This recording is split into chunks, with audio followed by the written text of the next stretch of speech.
J'imprime des Lego en 3D.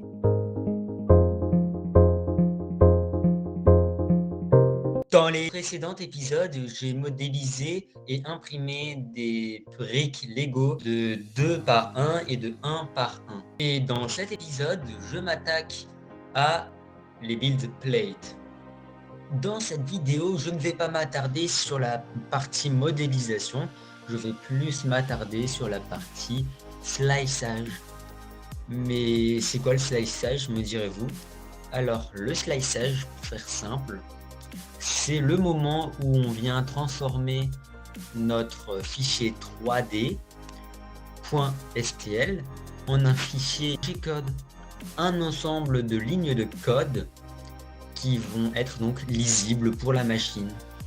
Je commence donc par déterminer la couleur du filament que je souhaite utiliser, puisque je le rappelle que je me suis acheté une nouvelle imprimante, la Creality Eye Combo. Et puis je viens déterminer la densité de remplissage qui correspond donc à l'espace utilisé par le filament. Donc là je pars sur une base de 15%, c'est-à-dire que sur 10 cm², il y aura 1,5 cm² qui sera occupé par du filament et que les 8,5 autres cm² seront vides.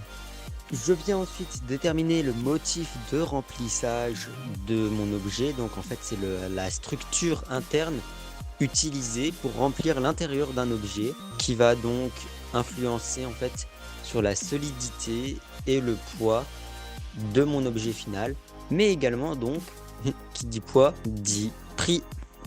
Maintenant que j'ai réglé tous les différents paramètres d'impression, je peux exporter le fichier G-code pour ensuite l'importer dans la machine. Alors comment est-ce que je l'importe dans la machine? Et bien j'ouvre tout simplement Creality Print, le slicer de Creality.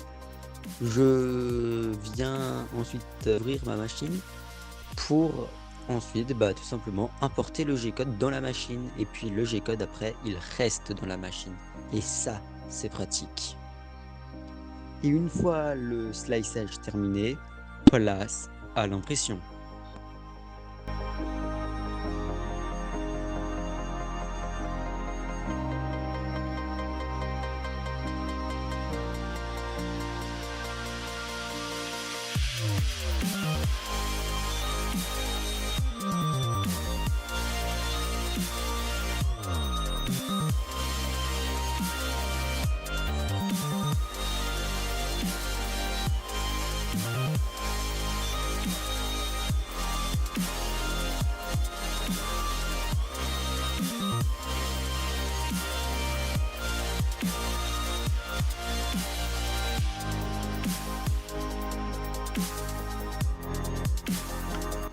Et donc voici le résultat après plus de 2h30 d'impression tout de même. La plaque et 2-3 briques Lego que j'ai déjà imprimées dans les précédents épisodes, dont je te laisse aller voir si ça te dit les étapes de modélisation, de sliçage, d'impression, de résultats. Et puis moi je te laisse sur cette magnifique vue. Et puis j'espère que tu t'abonneras, likeras, commenteras la vidéo. Et puis je te dis à bientôt pour une prochaine vidéo.